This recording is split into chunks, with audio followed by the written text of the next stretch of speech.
Bueno, nada, hoy tenemos la suerte de contar con David Cortés, que ha aceptado amablemente nuestra invitación. David Cortés es historiador del arte. Él ha trabajado como comisario de varias muestras, ¿no?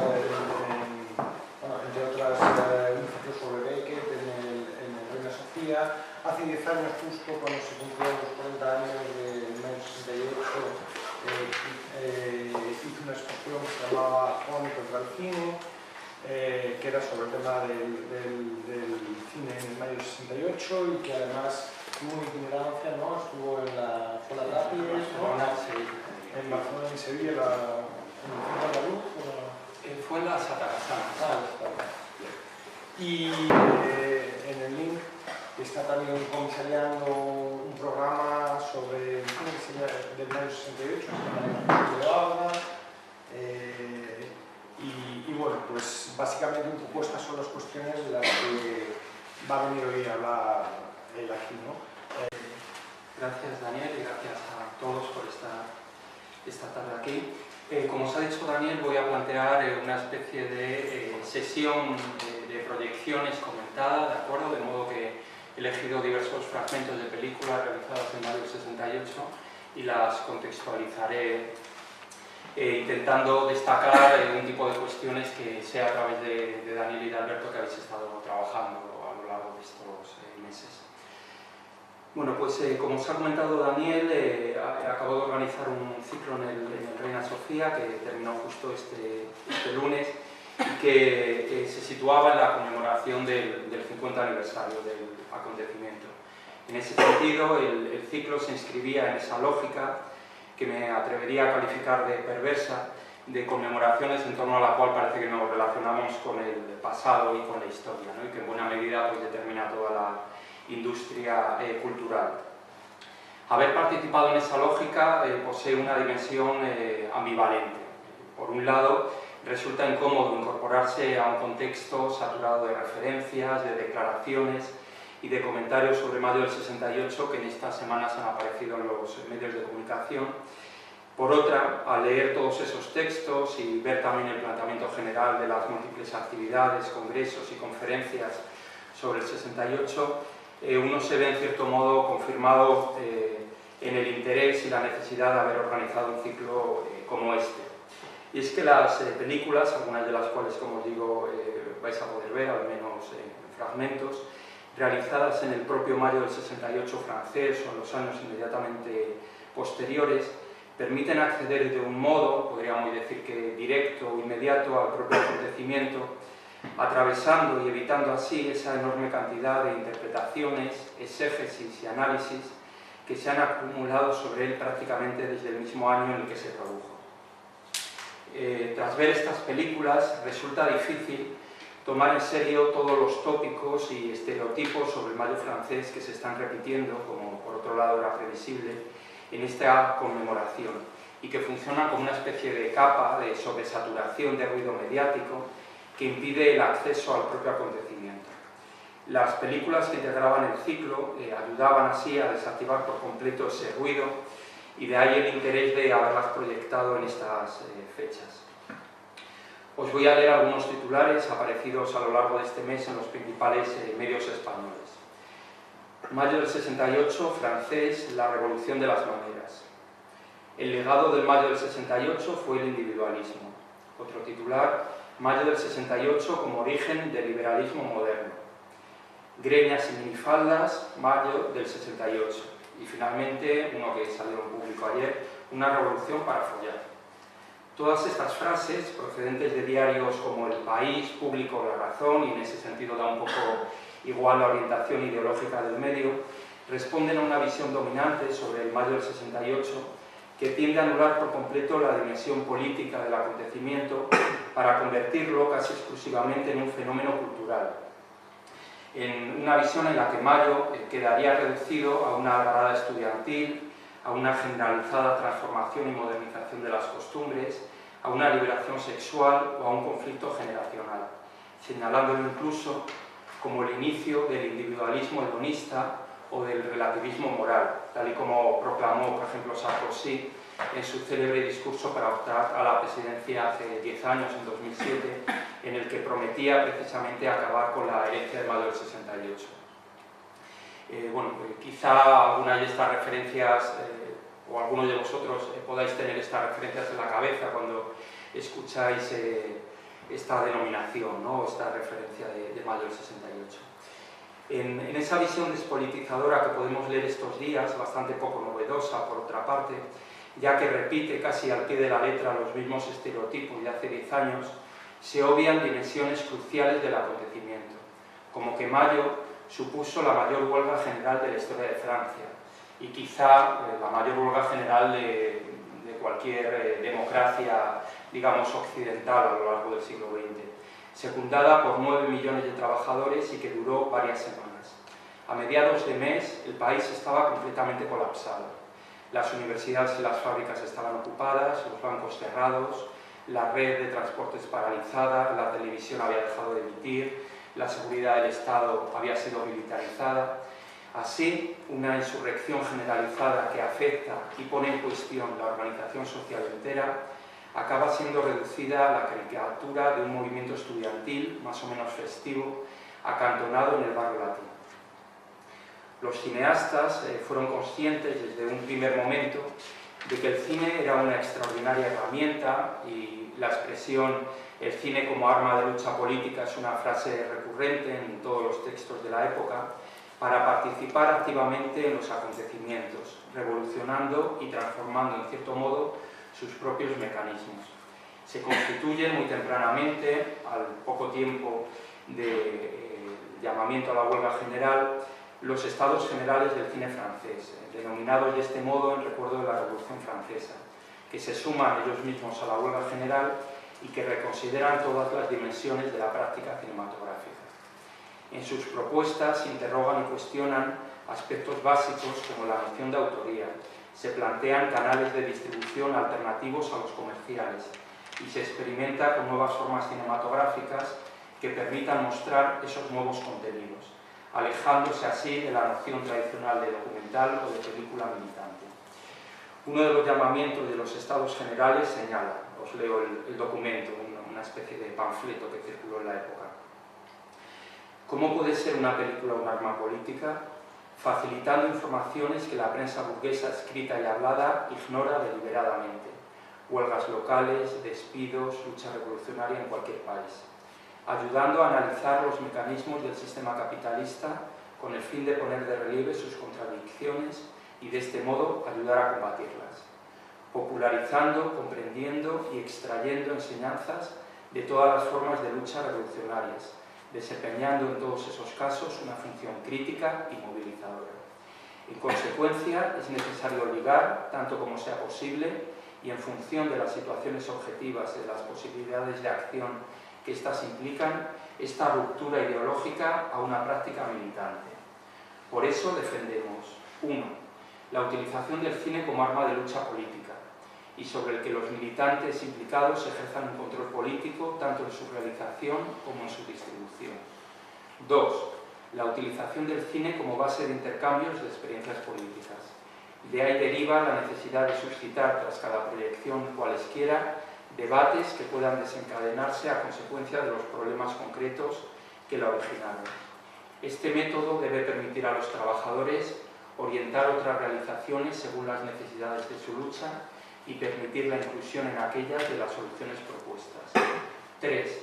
La utilización y la realización de películas vinculadas a acciones políticas. Mítines. 4. Paralelamente a la difusión de tales películas, una información que las explique, las complete o las provoque. Fin de esta cita.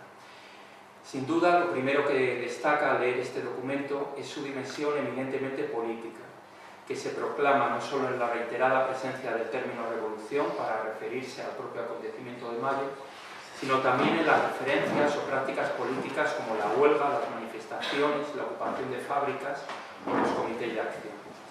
En ese sentido, el cine en torno a mayo del 68 es político no solo porque documente, sea altavoz o denuncia de situaciones de opresión o lucha, registrando las huelgas en las fábricas, la reapropiación de la calle, los enfrentamientos con la policía, las manifestaciones y la violencia de la represión estatal, sino también porque la propia concepción, producción y circulación de las películas aparecen imantadas en su propia factura por las cuestiones esenciales que planteó el movimiento: la autonomía, la separación de las fronteras sociales, el surgimiento de nuevas subjetividades, la negación de toda forma de representación, bien sea esta política, sindical o intelectual.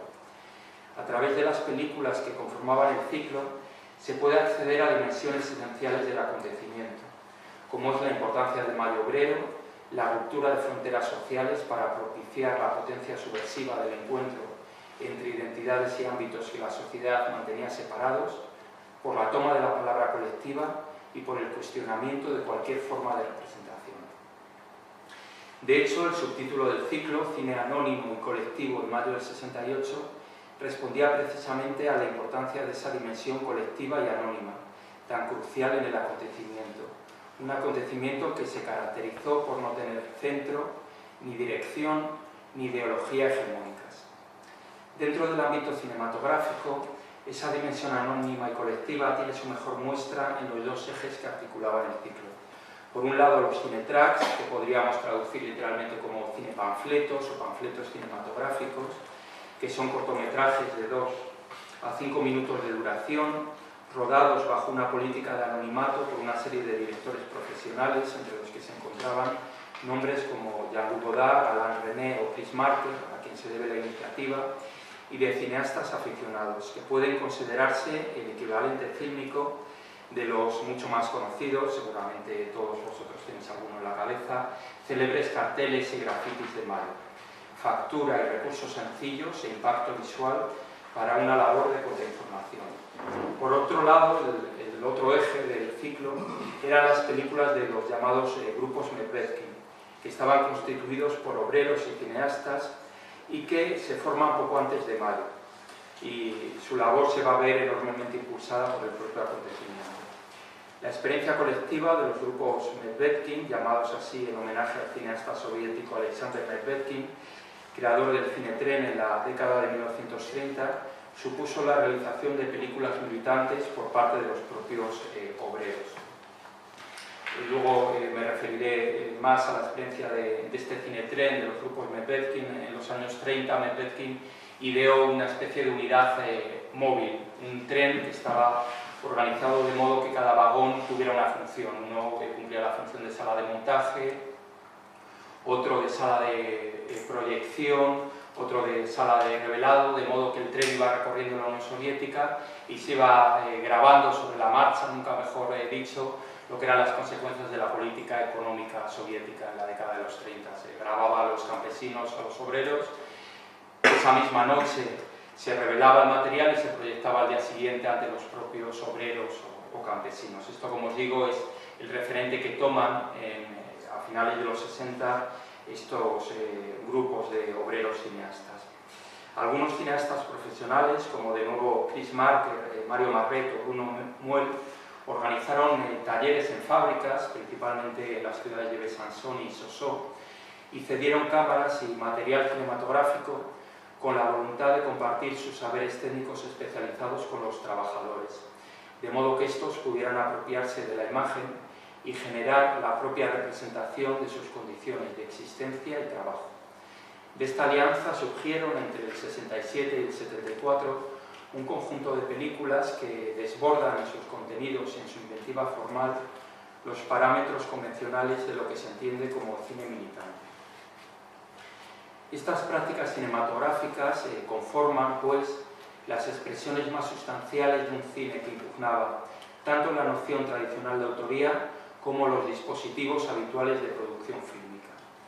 En ellas parece revelarse lo que un filósofo francés, Jacques Rancière, cuyo pensamiento de hecho está profundamente influenciado por su vivencia de mayo del 68, ha enunciado como el principio mismo de una política y una democracia radical, el reconocimiento del poder o la capacidad de cualquiera.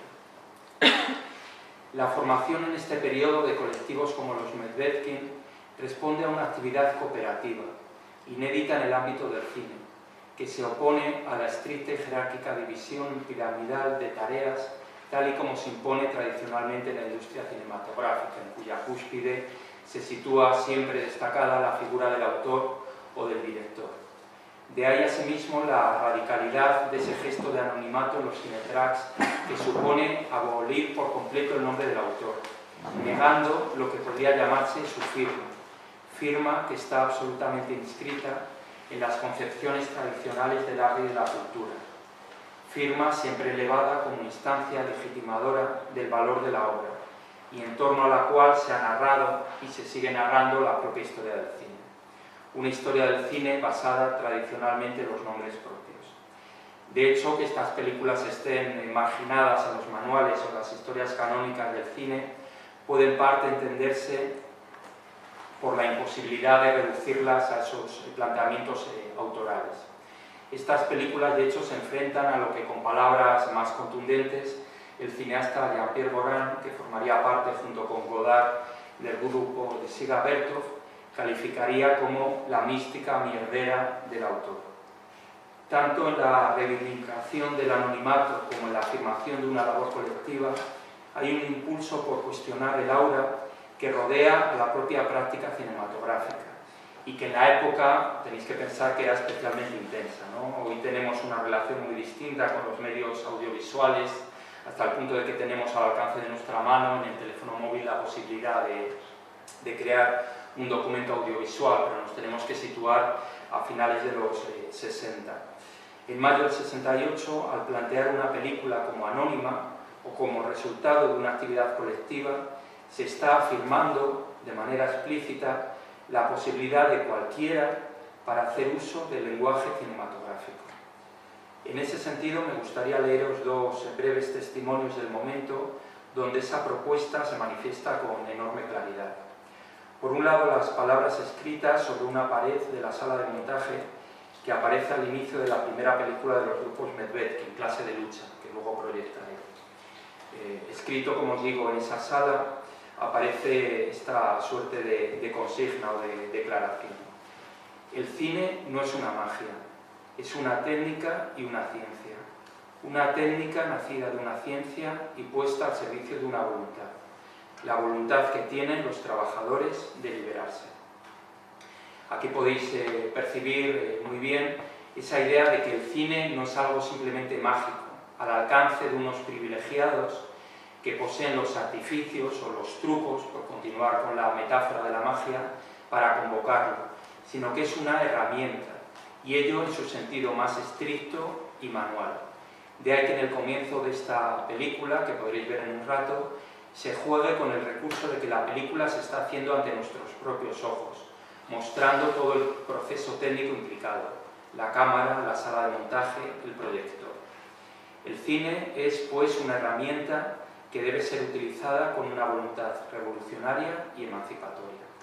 El otro testimonio es de Godard e incide en esa idea de una necesaria apropiación del cine que rompa las fronteras entre autor y espectador. Leo la cita. Los cinetracks, los cinepanfletos, son una forma fácil y barata de hacer cine político. Su interés radica más en su realización que en su difusión. Tienen la ventaja específica de que animan a trabajar juntos y debatir, y eso hace avanzar. Se pueden proyectar en los apartamentos o en las asambleas. Podemos intercambiarlos con otras películas de comités de acción próximos. Esto permite repensar el cine a un nivel muy simple y muy concreto. Su realización puede ayudar a entender a los profesionales que hacen películas que deben trabajar con personas que no se dedican a ello. Sencilla, las personas entenderán que los problemas del cine son en realidad sencillos y que se complican solo porque la situación política los complica.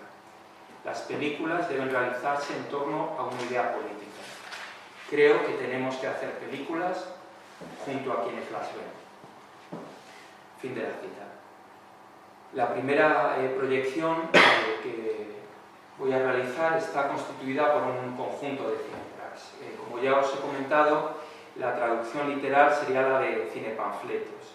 La denominación como panfleto transcribe muy adecuadamente su carácter beligerante, su brevedad, su llamada a la acción y también su sentido de la urgencia. La idea se debe a Chris Marker, quien también fue uno de los impulsores de la experiencia de los Medvedkin. Los Cinetracks estaban concebidos para ser proyectados en facultades, en fábricas ocupadas y en los comités de acción, que eran unas especies de asambleas barriales absolutamente básicas para el mantenimiento cotidiano de la insurrección. Tenemos que pensar que estamos hablando de una huelga general donde literalmente todo está colapsado durante semanas, con lo cual se crean una serie de dispositivos para poder desarrollar cuestiones tan básicas como la manutención, la organización más básica, etc. Esa dimensión contrainformativa de los Cinetracks funciona a varios niveles. El principal y más inmediato es el que tiene que ver con los propios contenidos. Frente a las informaciones ofrecidas por los medios de comunicación oficiales, que estaban sometidos al control y a la censura del régimen golista, los Cinetracks asumen la función de registrar el acontecimiento desde una perspectiva revolucionaria. En ellos se recogen los principales momentos y procesos de mayo del 68 en París: las barricadas en el barrio latino, las multitudinarias manifestaciones, la ocupación de las universidades y de las fábricas, el encuentro entre el movimiento obrero y estudiantil, la protesta contra la expulsión de Cohn-Bendit o la manifestación contrarrevolucionaria del 30 de mayo. Es esencial asimismo en los Cinetracks, lo vais a ver, la denuncia de la represión y la violencia estatal. El conflicto y la violencia, que normalmente se olvidan en los relatos e interpretaciones posteriores de mayo del 68, adquieren ellos una importancia decisiva. Generalmente todas las visiones dominantes de mayo del 68 hablan de una revuelta festiva, una especie de digamos, ceremonia de revolución, ¿no?, que hay en las calles, pero hay 5 muertos, hay centenares de heridos, hay numerosos detenidos. Después de mayo hay una represión extraordinaria por parte de Gaulle, es decir, que mayo del 68 no fue simplemente esa celebración festiva que nos venden, ¿no?, los medios cada conmemoración. En los Cinetracks, en ese sentido, son constantes las imágenes de las fuerzas antidisturbios, las conocidas como CRS, las compañías republicanas de seguridad. De hecho, hay muchos juegos de palabras entre CRS y SS, que no es simplemente un juego más o menos retórico. Tenéis que pensar que con ese juego de palabras se establecía también un vínculo entre el régimen colaboracionista de Vichy, de Pétain, y lo que sucede en los años 60. Y también tenéis que pensar que hasta el 66, me parece que fue, el comandante en jefe de la policía había sido un colaboracionista y había, colaborado directamente en todo el envío de judíos franceses a los campos de exterminio. Y de hecho también la represión de las manifestaciones durante la guerra de Argelia en los años 60 se habían cobrado literalmente centenares de muertos unos años antes. Puede decirse que en las jornadas de mayo la policía se convirtió en la única y violenta representación del Estado en la calle, y su agresividad se convirtió también en muchos casos en el detonante de una conciencia revolucionaria. Así, un activista recordaría años después esa violencia policial. Era una lección excelente, dice esta activista, sobre la naturaleza de un Estado que se mantiene gracias a la fuerza de la porra. Era una educación directa. La dimensión contrainformativa también opera a un nivel formal. Vais a ver que los Cinetracks están basados casi exclusivamente en el uso de fotografías tomadas durante el acontecimiento, entre las que se pueden reconocer algunas de las icónicas imágenes de fotógrafos como Marc Ribot, William Klein o Bruno Barbey. Estos las cedieron, prescindiendo también de la firma, para conformar una especie de archivo o de depósito de imágenes que directores de cine como Godard, Marquer o René exploran a través del zoom, de panorámicas, de múltiples encuadres y de un montaje extraordinariamente efectivo. Las fotografías se combinan con concisos intertítulos, a veces similares a los del cine mudo, en otras ocasiones escritos a mano directamente sobre las imágenes, que las interrogan o cuestionan. La relación entre imagen y palabra que se desarrolla en ellos supone un estricto sabotaje del habitual dispositivo que organiza y articula la información convencional. Si en esa información convencional la palabra acota el sentido de la imagen, lo cierra y clausura, y la imagen aparece tan solo como testimonio de lo que la palabra afirma para conformar el efecto de objetividad que suelen tener, ¿no?, las noticias en el sentido más tradicional del término, en el caso de los cinetracks hay un desmantelamiento crítico, a veces irónico y humorístico, de esa relación entre palabra e imagen.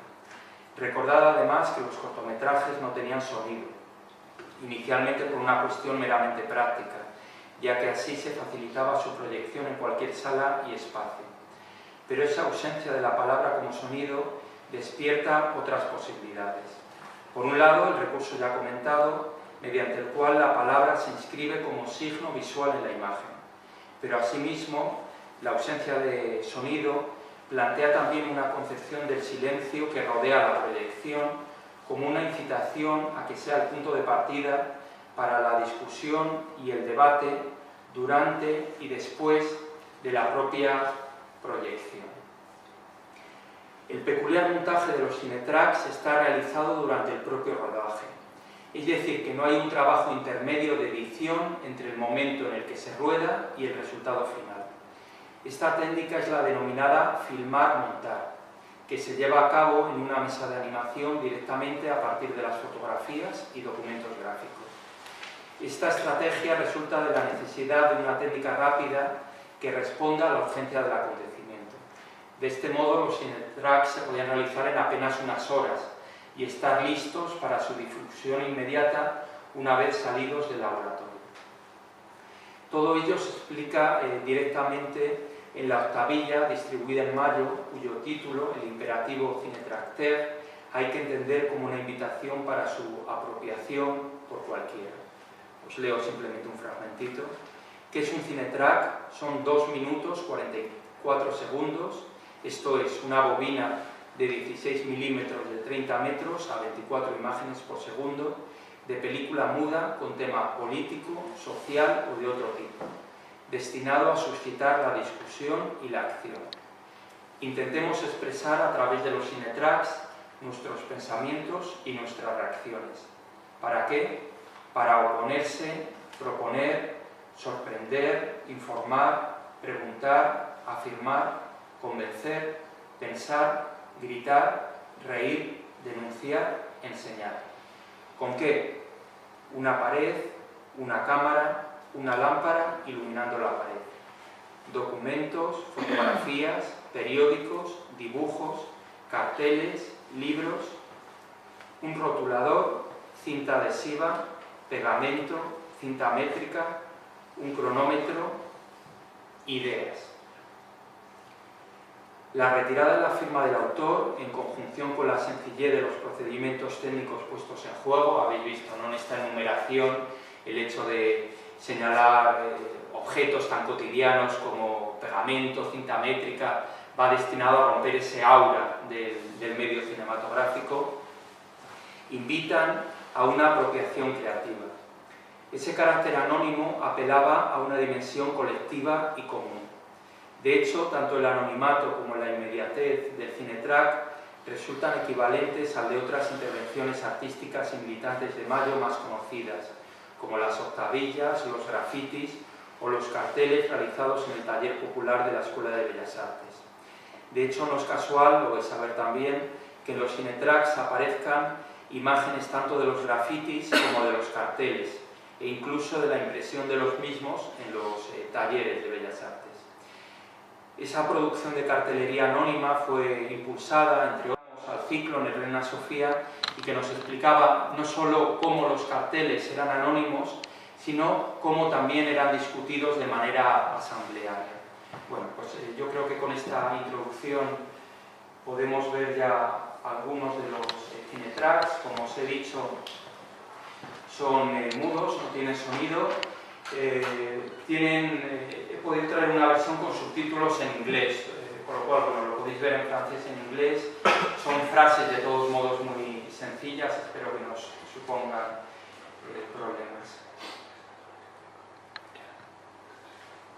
el origen de lo que habría de ser una de las experiencias cinematográficas más interesantes de Mayo, que es este colectivo de los grupos Medvedkin.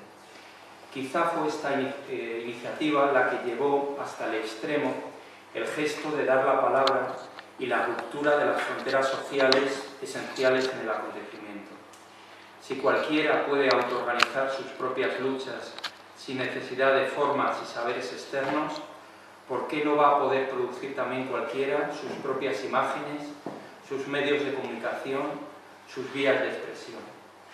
El origen de estas prácticas se sitúa cronológicamente un poco antes de Mayo y está íntimamente ligado a una de las huelgas que anticipan y prefiguran el propio acontecimiento. Se trata de una huelga en una fábrica textil llamada Rodiaseta en Besançon, que empleaba unos 3.000 obreros. Las condiciones de trabajo eran extraordinariamente duras, como se muestra una y otra vez en las películas de los obreros, con la imposición de un sistema de turnos de trabajo que se llamaba 4×8, en el que los horarios iban rotando a lo largo de la semana, de modo que ello ocasionaba la ruptura y perturbación de los ritmos biológicos y de sueño, así como una vida familiar absolutamente fracturada. En febrero del 67, es decir, que estamos hablando de un año antes de Mayo, los sindicatos llaman a una huelga en esta fábrica que durará 5 semanas y que gira no solo en torno a los salarios, sino también en torno a las condiciones de vida y de trabajo, incluyendo, algo inédito en las reivindicaciones del momento, también una serie de cuestiones de carácter cultural. Por primera vez en Francia, desde 1936, en Besançon se produce la ocupación de la fábrica. Esto aparece recurrentemente, sobre todo en la primera de las películas. Es una especie de fecha mítica, es decir, que la huelga no es simplemente no ir a trabajar, sino ocupar la fábrica, que es algo que se desarrollará luego en Mayo, incluso con los secuestros de los patrones.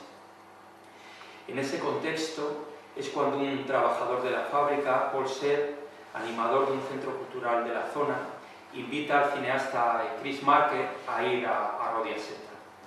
En esa primera visita, Marker, acompañado de otro cineasta, Mario Marret, filma algunos momentos de la huelga. Durante esas semanas de huelga, la fábrica se transforma en una verdadera casa de la cultura, con conferencias y proyecciones, se mantienen permanentemente abiertos clubes de lectura, biblioteca, debates. A finales de marzo, después de esas semanas, se promueve la reanudación del trabajo en la fábrica.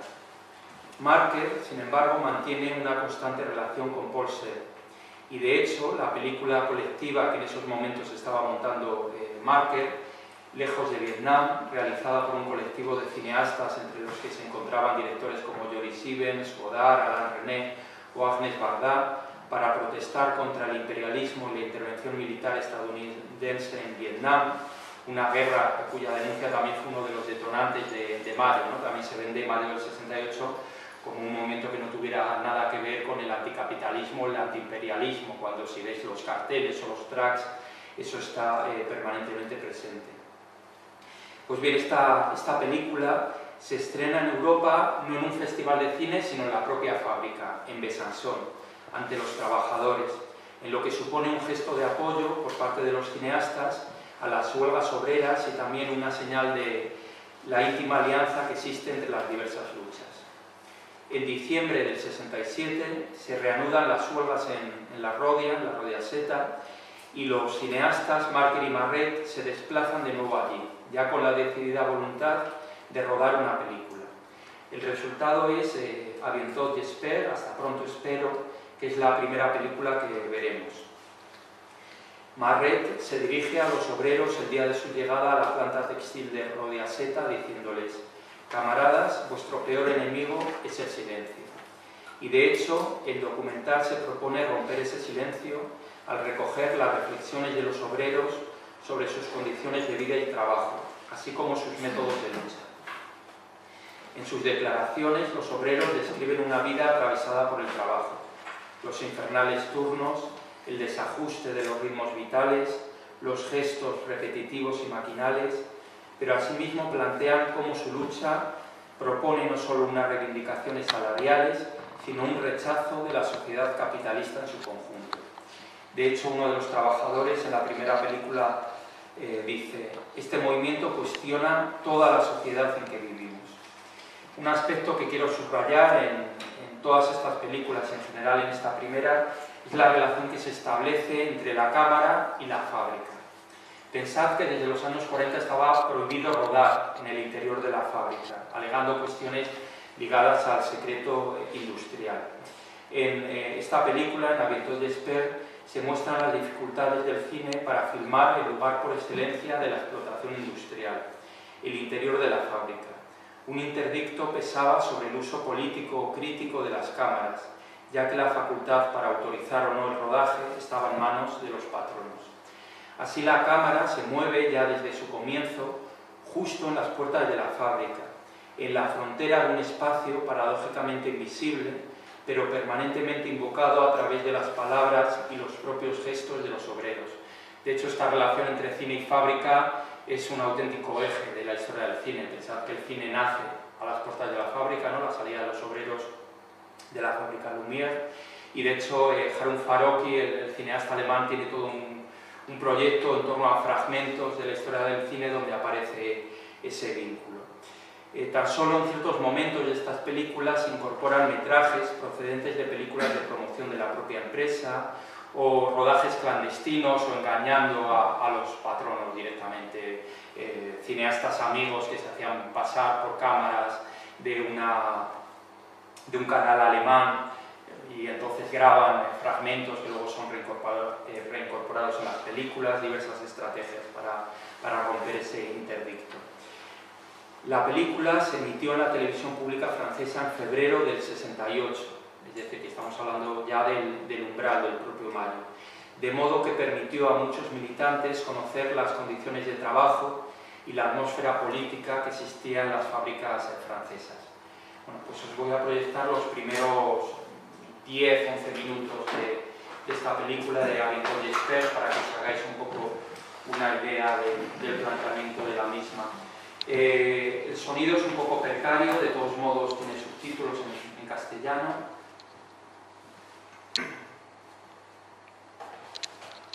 Esta película, como os digo, está rodada por Marker y Marker, es decir, que todavía no está realizada por lo que se conocen como grupos Medvedkin, pero son el núcleo. En abril del 68, el 27 de abril, es decir, ya apenas 2 semanas antes de que estalle mayo, esta película, Avientó Jesper, se proyecta en Besançon, ante los propios trabajadores de la fábrica. Estos mismos trabajadores que habéis visto son los que se enfrentan por vez primera a la película. El fragmento que voy a proyectar ahora procede de La Saguenay, que es, podríamos traducirlo como la bisagra, y que es el resultado directo de aquella proyección. Y es que sin imagen, La Saguenay es una pura banda de sonido que registra la discusión entre obreros y cineastas después de que vean la película. Es decir, que Marker coloca una grabadora inmediatamente después de la proyección y recoge el debate que hay después de la película. Como vais a poder escuchar, la recepción no es precisamente positiva, por el contrario, despierta una crítica feroz. Y en el debate, Marker enuncia ya con claridad la propuesta de que sean los propios obreros los que hagan uso del medio cinematográfico para autorrepresentarse. El debate registrado en La Saguenay señala ya directamente la experiencia colectiva de los grupos Medvedkin, dedicados a la producción y realización de películas militantes por parte de los propios obreros. Es pues el momento en el que se produce el paso de un cine militante sobre la condición obrera, que sería lo que acabáis de ver, a un cine obrero militante. Es ese momento que funciona como una bisagra, la bisagra que da título a esta película o a este documento sonoro. Así pues, se desarrollan esos talleres entre cineastas y obreros que no supusieron poner simplemente a los cineastas al servicio de los trabajadores, sino producir colectivamente películas sobre la condición obrera. Os voy a poner unos fragmentos esta película. No hace falta que apaguéis la luz, yo creo, simplemente se trata de leer blanco sobre negro. A ver.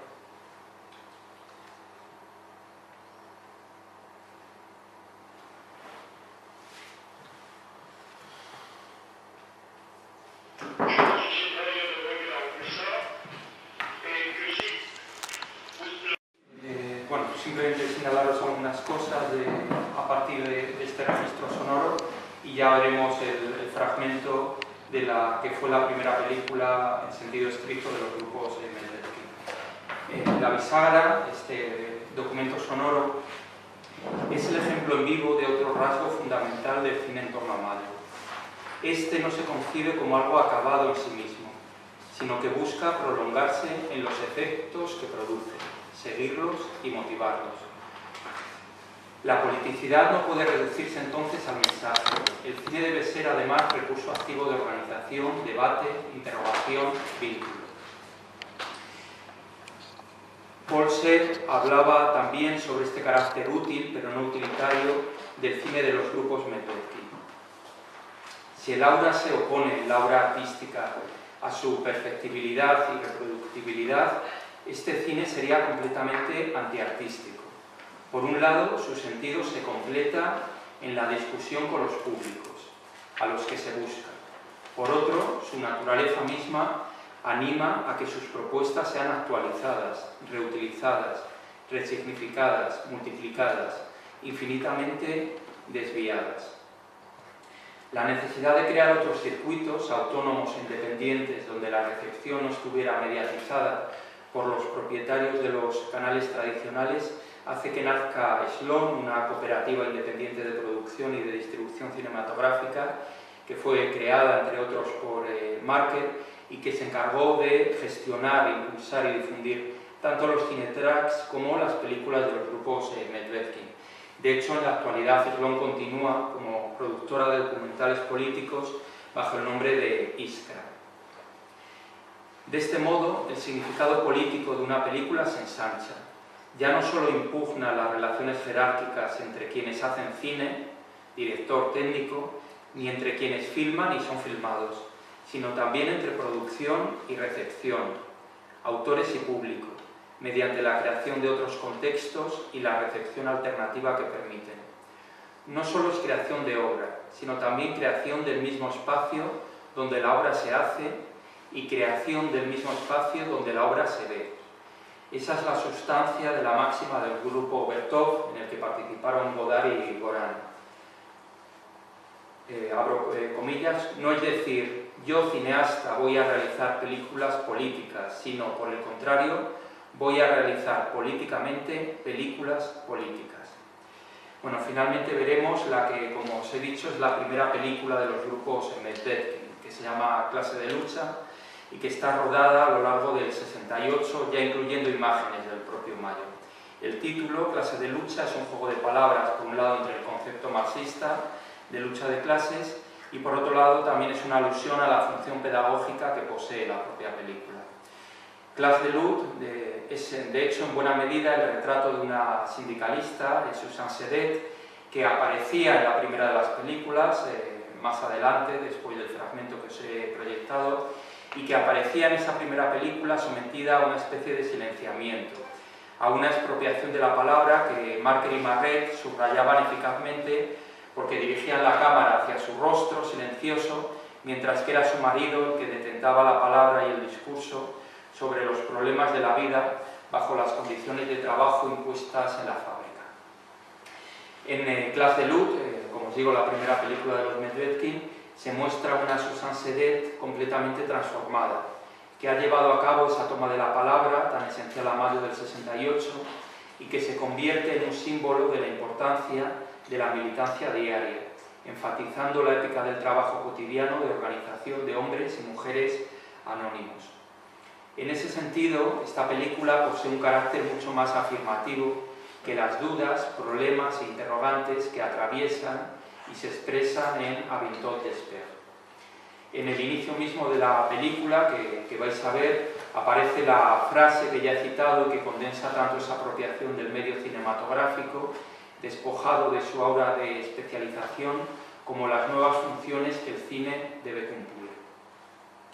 Más adelante, la iniciativa de los grupos Medvedkin se irá haciendo cada vez más compleja, desde un punto de vista formal, en cuanto a su contenido, ampliando asimismo su repertorio expresivo, despegándose más y más del cine de denuncia tradicional en una experiencia que habrá de extenderse hasta el 74. Bueno, antes de ver este comienzo, también proyectaré como unos 10 minutos, simplemente subrayar esta idea de que el comienzo de la película juega con la idea, con el recurso, de que la película se está realizando ante nuestra propia mirada y de que aparecen también todos los aparatos, la cámara, la mesa de montaje, el proyector, implicados en su realización.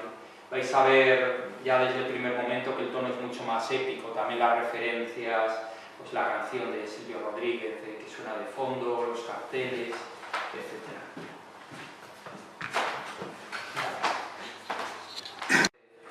De esta chica frente al retorno al trabajo, el uso de ese especie de tiempo disuasorio de sindicalista que quiere convencerla de que se trata de una etapa, de una victoria en el futuro, etc. Luego, bueno, esta película tiene una especie de continuidad que es en los años 90, un director, Herbert Leroux, va buscando a toda esta gente casi 30 años después, casi como una especie de película policíaca, va buscando a la chica, a la que, bueno, no queda claro si la encuentra o no, o ella se niega a aparecer, pero es interesante todos los testimonios pues, del chico joven que era maoísta, de los sindicalistas, de los trabajadores que hay alrededor.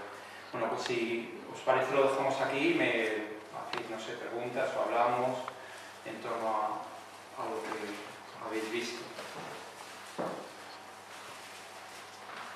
Yo sinceramente eso, creo que viendo, aunque sea estos fragmentos, uno capta mejor lo que fue Mayo que leyendo las cientos y cientos de páginas que se han podido publicar durante este último mes en la prensa.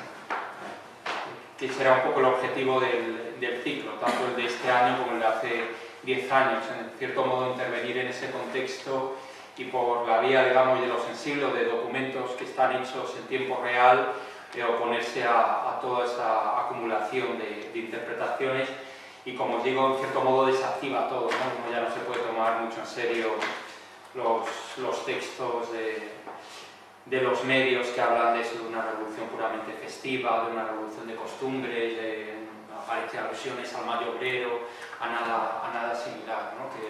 que constituyen los ejes principales de todas estas películas. Sí, bueno, a mí, antes de nada, me gustaría darte las gracias por tu exposición y me gustaría hacer una pregunta porque hay una cosa que me llama mucho la atención, que es esta inclusión de una canción cubana o de un compositor cubano en una película. Es decir, quería preguntar si sabes algo más de qué tipo de relaciones se daban en el momento. Una canción además en castellano, llena de metáforas, una canción bastante enigmática en ese sentido, que hemos hecho lecturas, yo creo que Silvio Rodríguez ha hecho lecturas de ella, pero es una canción, no sé, te quería preguntar si... Sí, bueno, digamos que igual que Vietnam, la Revolución Cubana es otro referente de la época. De hecho, no sé si os habéis fijado que también junto a la canción de Silvio Rodríguez aparece el póster de Fidel Castro en un lateral de la sala de montaje.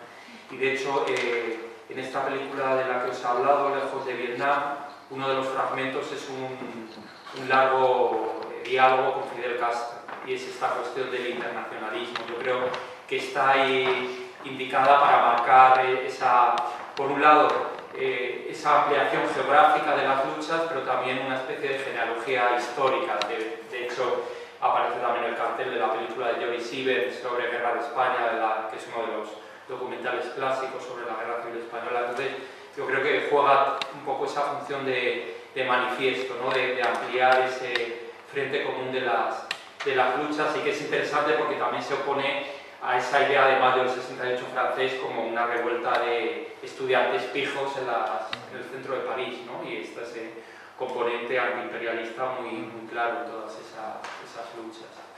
Y bueno, y la idea, digamos, de los cantautores, de hecho con los grupos Medvedkin también colabora una cantautora que se llama Colette Magny, que son canciones también vinculadas al mundo del blues, de las canciones de trabajo estadounidenses, o sea que ahí sí que hay efectivamente una especie de constelación de referencias. Y luego la dimensión épica, ¿no? Que de repente frente al comienzo de la película de Marker y Marret, ¿no? Que es hasta frío, no solo porque casi te transmite el frío que están pasando ahí a la puerta de la fábrica, sino que también tiene esta cierta distancia, pues de repente es entrar en la película con un apelar a las emociones muy a flor de piel, ¿no? La utilización de la canción de Silvio Rodríguez. Incluso ya lo de, bueno, la siento distinta, esa canción es una de las primeras canciones de Silvio Rodríguez, y de repente la he escuchado como con una producción distinta a la que él grabó. Eso ya me De supera. repente digo, Ajá. no entendía muy bien. Bueno, sí, lo entendía.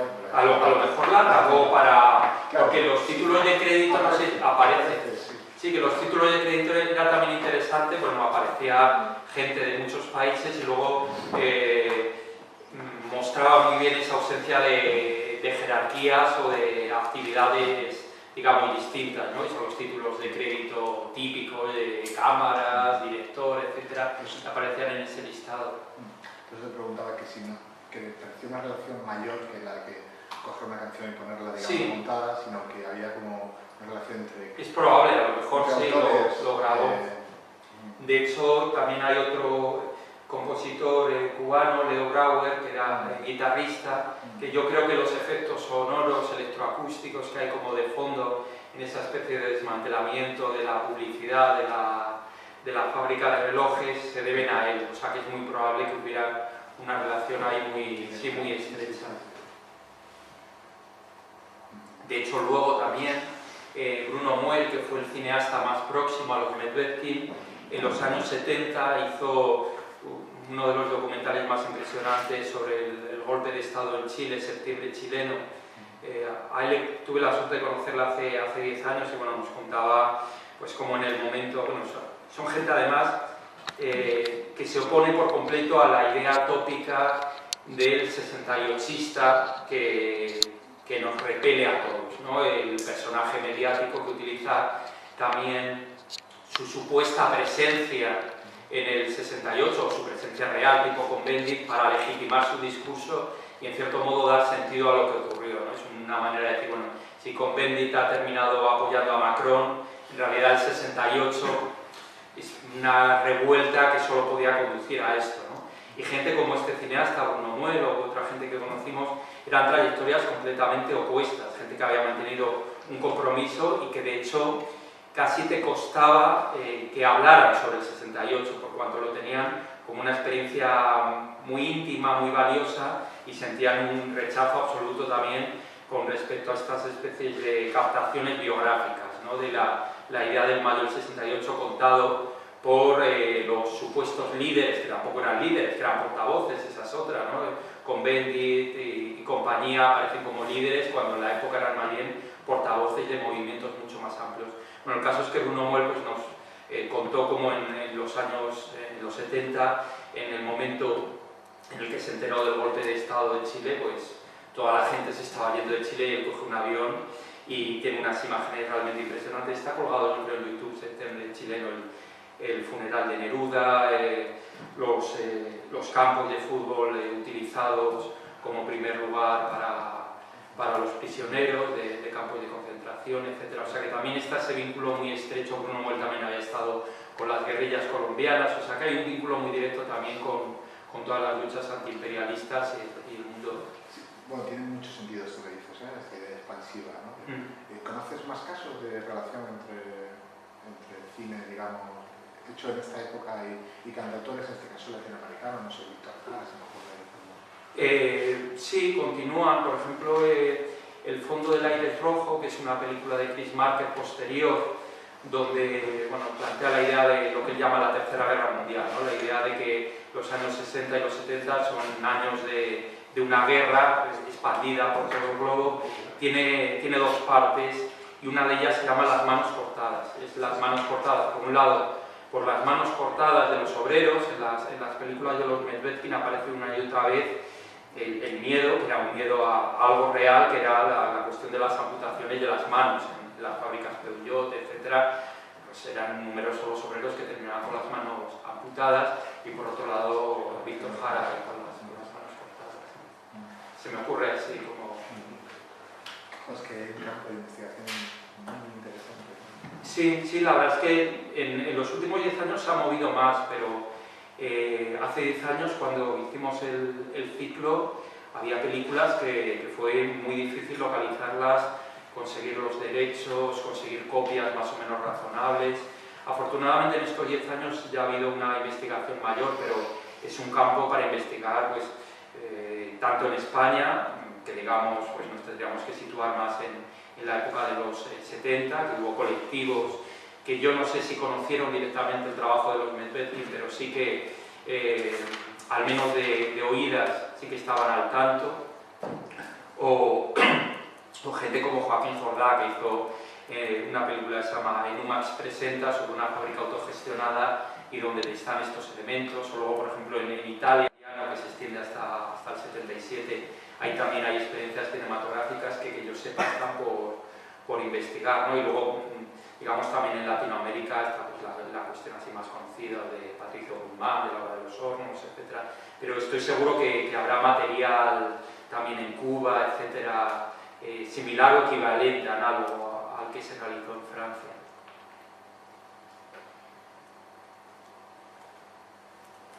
¿Y dónde se mostraban estas películas? Pues algunas, como los Cinetrax, directamente eran de un uso inmediato, de eso, facultades, fábricas ocupadas, que eso, como yo decía, pues ha hecho que muchas de ellas no se hayan conservado o se encuentren años después, ¿no? Entre los Cinetrax que proyectamos hace 10 años y los que he proyectado este año hay diferencias, se han ido encontrando en fondos fílmicos nuevos. Y luego las películas de los grupos Medvedkin sobre todo tenían un ámbito de difusión militante, principalmente en fábricas. Y eso también ha hecho que, como os decía antes, no hayan entrado en las historias del cine canónicas. Y luego, bueno, pues han terminado en ese lugar paradójico que es el museo, ¿no? Digamos, un espacio donde al menos se pueden difundir fuera de las órbitas estrictas del mundo obrero o militante, pero han tenido una circulación muy relativa, como llegó a ser en los últimos años, cuando han empezado a moverse y a verse más. ¿Y no resulta un poco contradictorio la de derechos que tienen? Si eran unas películas hechas de alguna manera para una difusión... Bueno, estos derechos, digamos, dependen de Iskra, que es la cooperativa. Yo sé, digamos, de los derechos que gestiono con más alegría, porque sé que esos derechos van a ir directamente a la realización de nuevos documentales. Iskra sigue activa y sigue reutilizando todo ese dinero para realizar nuevos documentales, o sea que a esos niveles, digamos que es razonable, ¿no? David, una pregunta. Sí. Lo digo por esa especie de imagen estructural que a veces se intenta, ¿no?, plantear entre el mayo 68 y 15M, ¿no? Por ejemplo, los movimientos que ha habido, digamos, a partir de subregionales, ¿no?, en los últimos años, ¿no? Y en relación con el cine, ¿no? Efectivamente, la imagen que nosotros se nos ha legado del año 68 es imagen, digamos, estudiantil, un poco eso de liberación de las costumbres y demás, y como muy inocua desde el punto de vista político realmente, ¿no? O sea, y de alguna manera en las películas podemos ver que esto es otra cuestión. ¿Qué piensas tú de la producción audiovisual que ha acompañado al 15M? Que a mí se me ocurre el ejemplo de Vasily Martín Patino, ¿no?, o el de Fanetín, ¿no?, con este documental tan geográfico, ¿no?, de los protagonistas de los sucesos en relación con ese cine. Con ese cine. Sí, a ver, por un lado está la cuestión del contexto de acceso a los medios audiovisuales, que es completamente diverso, ¿no? Yo creo que en estas películas del 68 son... Bueno, yo estoy enamorado de estas películas, pero yo creo que son muy potentes precisamente por lo que suponen de romper esa frontera hacia el audiovisual. Yo creo que en los ejemplos, por ejemplo, que has planteado, a mí al menos no me resultan interesantes ni desde un punto de vista de lenguaje cinematográfico, en el sentido que caen en los tópicos más habituales de lo que estamos acostumbrados en términos de cine político, de documental, y luego también caen en esa perversión un poco, sobre todo el de Fanetti que comentabas, de buscar protagonistas, ¿no? Que si hay una cosa extraordinaria en estas películas es precisamente esa dimensión anónima y colectiva, ¿no? La idea de la multiplicidad de voces frente a la elección de una serie de personas que dan sentido a lo que sucede. Luego está la película que todavía no he visto de Sylvain Josse, el cineasta francés, que por lo que he podido percibir parece así más interesante en términos discursivos, por cuanto renuncia, por ejemplo, a la voz en off, para dar sentido a lo que sucedió. Pero es verdad que tampoco he hecho un ejercicio exhaustivo de ver las prácticas cinematográficas realizadas a partir de 15M, pero, por ejemplo, esos dos ejemplos, sobre todo el de Fanetti, creo que caen de una manera flagrante en esa cuestión, ¿no? de reinterpretar de un modo muy evidente el acontecimiento desde determinados parámetros y buscar efectivamente pues, rostros conocidos que le den sentido. Pero la cuestión de los medios es una cuestión básica que me pregunto, ¿no? Como en la actualidad, que como decíamos tenemos un medio audiovisual al alcance de la mano, terminamos repitiendo una serie de fórmulas, no hay una especie de lucha, ¿no? Con el medio de cómo extraer otra potencialidad de ellos, que es algo que ves en estas películas, ¿no? Que de hecho pues la primera película incluso de los Medvedkin resulta experimental desde el punto de vista formal, la manera en la que juegan con el sonido, con las semiógenes, para transmitir una serie de contenidos muy fuertes, ¿no? Y la implicación personal que eso había, ¿no? Que se explicita en la bisagra, ¿no? Eran gente que estaban 8 horas currando en unas condiciones absolutamente terribles y que después de las 8 horas currando se ponían a hacer cine, ¿no? O sea, que ese gesto es enormemente extraordinario, ¿no? Desde el punto de vista ya de compromiso existencial o vital con una práctica artística, ¿no? Donde les va la vida también, ¿no? Y es, bueno, pues duró 6 años por consumción ya física de ya en el 74 estaban agotados, ¿no? De hecho, vas viendo a lo largo de las películas también esos procesos de envejecimiento acelerados en condiciones de trabajo durísimas. En los fragmentos que os he proyectado no se ve tanto, pero hay en algunas películas donde es la cadena de montaje en sentido, vamos, tradicional, de convertirte en una especie de robot en condiciones brutales, ¿no? de trabajo. Y en cierto modo esa metáfora que a veces utilizo de transformar, digamos, la cadena de montaje o de cambiar la cadena de montaje por la mesa de montaje, ¿no? De repente hacer frente a un trabajo mecánico con tus propias manos y utilizar las manos en otro montaje creativo, ¿no? Frente a esos automatismos terribles de la cadena. Sí, te preguntaba también esto en cierto modo porque es una sensación que al menos yo tengo, ¿no? Y es que probablemente gran parte del mayo 68 se construyó una imagen, digamos, posterior que de alguna manera se adecuó a la narrativa imperante que se quería dar. Mientras que esto es una impresión que yo tengo del 15M, que desde el principio del propio movimiento se era consciente de la fotogenia que tenía que dar, ¿no? Y que de alguna manera si los productos audiovisuales que se han generado de ese acontecimiento han sido los que son porque no podían ser otros. Yeah. Sí, que había un discurso, digamos, muy autoconsciente desde un primer momento, ¿no? Sí, eso es algo que yo creo que no sucede en el material realizado en mayo, y de hecho yo creo que también perversamente es una de las cuestiones que han hecho que estas películas hayan estado bastante olvidadas, por cuanto cuestionan ese discurso. De hecho, algunos de los cineastas que rodaron material en mayo luego se vieron sometidos a esa especie de situación paradójica en la que vendían el material que ellos rodaron a documentalistas para conseguir fondos para hacer copias de las películas, terminarlas.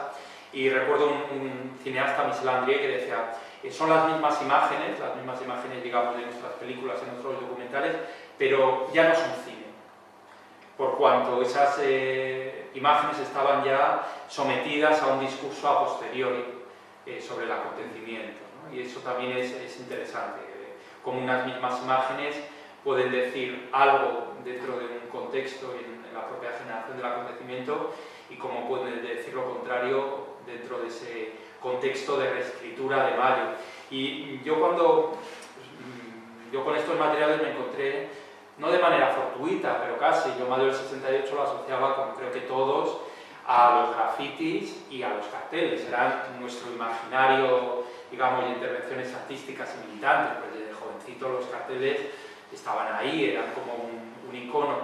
Pero en cierto modo, menos los carteles, pero tanto los grafitis como los carteles eran mudos, en cierto modo, ¿no? Admitían que otro pusiera el discurso sobre esas imágenes, ¿no? Mientras que estas películas dejan muy poco lugar a determinado tipo de discurso que se oponga por completo a él, ¿no?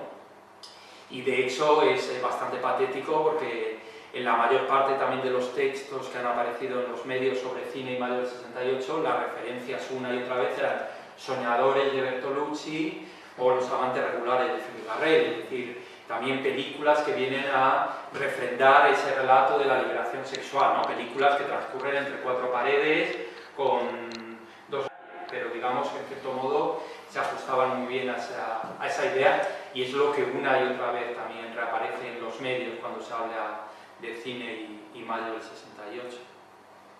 Pero esa cuestión, digamos, discursiva sí creo que es interesante, que hay algo en estas películas que está en el trance de hacerse, ¿no? En los cinetracks, que además hay una urgencia de tiempo real y que no hay tanto esa idea de dar sentido a lo que acontece, ¿no? Y yo creo que también una de las cuestiones excepcionales de Mayo fue ese hacerse en el tiempo, ¿no? Tampoco ni mucho menos la idea de tomar el poder, etcétera, y que estos materiales también están un poco imantados por ese impulso y por esa falta de expectativas o de sentido. Había gente, recuerdo el otro día Gerard Fromanger, el artista francés que había participado en el taller de cartelería, que le indignaba mucho que ya en el propio momento de creación de carteles había algunos, como él lo llamaba, sinvergüenzas, que estaban cogiendo carteles, almacenándolos para luego hacer negocio. Efectivamente, los carteles de Mayo pues ahora se venden por unos precios delirantes, ¿no? Y Fromager hablaba de eso como quién podía tener una cabeza tan perversamente amueblada como para estar pensando en ese momento en el valor económico que podía sacar de los carteles, ¿no? Cuando él, hablando de toda esa actividad colectiva y anónima, era también emocionante ver cómo mantenía casi como una cuestión moral la cuestión del anonimato, ¿no? Que en un mundo también tan dominado por la firma y por el nombre y por la autoría como es el de la creación artística, pues no deja de ser excepcional que no haya salido ningún artista diciendo no, ese cartel fue el que hice yo. Digamos que bueno, sí que han transmitido su participación en esa experiencia, que creo que está bien, pero creo que es interesante también esa idea frente al protagonismo, el mantener una cuestión anónima, que yo realmente creo que hay muy pocos ejemplos en la historia del arte, entre comillas, de una práctica anónima, al menos en el ámbito contemporáneo, que no sea la tradición popular que está ligada a lo anónimo, ¿no? Pero en ese sentido, igual los cinetracks, pues también ha habido, yo me suelo resistir a ello, pero también ha habido toda una investigación que intenta relacionar cada cinetrack con cada cineasta. Este es de Marker, este es de Godard, este es de René, pero creo que es más interesante mantener esa idea de anonimato que ellos plantearon, ¿no? La idea de no firmarlos. Yo te quería preguntar por la televisión, porque pensaba con todo el rato también en la película de Diogramas, una revolución de Faroldi, y si me preguntabas en algún momento, igual que las fábricas ocuparon, la televisión se ocupa por los trabajadores y de qué manera. Sí, bueno, más que ocupar, hubo la ORTF, la radiotelevisión francesa, estuvo en huelga, y de hecho los cinetracks surgen un poco, no solo por el control de los medios por parte del régimen, sino por la ausencia de televisión, ¿no? Entonces la idea de crear un mecanismo de contrainformación frente a la ausencia de los medios, pero sí de hecho muchos carteles de Mayo hacen alusión a la cuestión de la huelga de la ORTF, y luego ya en el momento en el que ese recuperada por el régimen. Hay unos carteles, algunos de los más poderosos, donde aparece pues, los CRS hablando por la radio y desde la policía os habla, desde la ORTF todos los días a las 8, ¿no? Jugando ya con esa cuestión de la reapropiación de los medios de comunicación de masas. Pero eso es difícil de comprender, ¿no? Estamos acostumbrados a unas huelgas generales que duran 24 horas y que son simulacros, ¿no? Y esa idea de semanas donde la huelga era general, y eso significaba que no había gasolina, no había coches. El otro día, bueno, Darío Lansarre, que era ahora un anciano que participó en el 68, estuvo cercano a la Internacional Situacionista, etc., comentaba de un modo como muy gráfico esa idea de la toma de la calle y del intercambio de la palabra, que era, te desplazabas caminando a todos los sitios, y en las calles no había coches, con lo cual las carreteras, lo que digamos asociamos como un puro espacio de circulación, se convertía en un espacio de diálogo y de encuentro, y ibas caminando y de manera natural te ponías a hablar con alguien. Y la idea también de cómo el propio movimiento, de hecho quizá lo interesante de Mayo son las autoestructuras que se van generando en el propio acontecimiento, no son estructuras como el partido, el sindicato, las que mantienen la insurrección, sino que son estos comités de acción, por ejemplo, que son cómo nos ocupamos de los niños, o cómo nos ocupamos de que venga comida, o cómo nos ocupamos de que funcione lo básico para que la vida se sustente durante 5 semanas, ¿no? Que yo creo que es, no sé, yo intento pensarlo y me cuesta mucho realmente ponerme en esa tesitura. Y yo creo también que la gente que vivió aquello, los que lo vivieron y los que han guardado también una fidelidad al acontecimiento, realmente fue una experiencia muy extrema, que no tiene nada que ver ni con los simulacros de huelga general, ni con 15M, ¿no? Aquí estabas en Sol, pasabas 2 calles y eso, y te ibas al Corte Inglés o te ibas al Chino a comprar una Coca-Cola tranquilamente, ¿no? Es decir, que fuera de ese círculo la vida continuaba, y continuaba en su normalidad más trivial y más terrible. Y en el caso de Mayo estaba no solo París, sino toda Francia absolutamente colapsada, ¿no? Y eso creo que es interesante. Y luego, bueno, con respecto así a esas experiencias, ¿no? A lo que supuso de experiencia extrema, y lo que antes hoy decía de aquellos representantes mediáticos, hay toda una gente que mantiene esa fidelidad a través de prácticas. Pues están los que se llaman los établis, que son la gente que se va a trabajar a las fábricas para crear conciencia revolucionaria, estudiantes que se van a currar a la cadena de montaje durante años. Y tampoco una cuestión sacrificial. Hace 10 años conocimos a gente y hablaba de esa experiencia como uno de los momentos más plenos de su vida. O gente que, pues eso, que establece otro tipo de prácticas fuera de los canales institucionales de la política, y gente que se queda también por el camino, ¿no? Había una metáfora que a mí me parecía muy gráfica, de un hombre que vivió aquello, que hablaba de que en cierto modo había sido una experiencia que les había sacado de quicio, que les había desquiciado, en el sentido literal, ¿no? Cuando una puerta sale de quicio ya luego intentas volver a cerrarla y no hay manera, ¿no? Y como mucha de esa gente había vivido una experiencia muy extrema y ya no se ajustaban a la normalidad de la vida, esa terrible normalidad, ¿no? Del patrón que va empujando como ovejas a la gente al interior de la fábrica. Y en ese sentido hubo pues, experiencias trágicas, ¿no? Gente, es un poco el equivalente a lo que aquí sucedió en la transición, ¿no? Desde la cuestión de la autodestrucción por las drogas hasta la cuestión de suicidio, que hubo muchos. O sea, hubo también trayectorias de estas donde Mayo, la plenitud, digamos, del propio acontecimiento o las expectativas hicieron que luego no se pudieran reajustar a la normalidad. Y luego también, o sea, son trayectorias interesantes por cuanto, bueno, está esa dimensión trágica, como os digo, pero también hay una voluntad de no mitificar el acontecimiento, sino de mantener una fidelidad a través de otro tipo de prácticas, no una especie de sombra que se convierte ya en un hito de tu vida y que te aplasta.